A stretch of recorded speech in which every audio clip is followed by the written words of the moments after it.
Баршаңызға сәлем, менің есімім Шахмұрат Ордабаев. Мен «Өрмекші адам жаңа күн» фильмінің дубляж режиссерімін, және сонымен қатар бұл фильмде бір кейіпкерді дыбыстадым. Өз басым осы қазақ тілді дубляжға барынша үлесімді қосқаныма қуаныштымын. Йо, өрмекші адам, саусың ба? Ішіңдегі монстрдан әлі құтылмадың ба?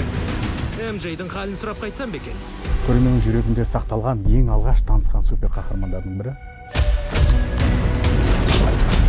Бойынан неше түрлі қиындықты өткерген өрмекші адам өмірін жаңадан бастағандай болады. Тақтамды байқап қапсың ғой. Анандай салкер емеспін, айтып қойын. Аздап бар енді. Атым МЖ. Таныс емес пе едіңдер? Бұл фильмді бір қысқаша сипаттасақ, өрмекші адамның жаңа күні, жаңа өмірі десек те болады. Құрметті көрермен, мен қандай кейіпкерді дыбыстағанымды білгілеріңіз келсе, 6 тамызда кинотеатрда жолығайық. Өрмекші адам жаңа күн. Кеттік пе? Өрмекші адам. Жаңа күн 6 тамыздан бастап кинода премиалды форматта көріңіздер.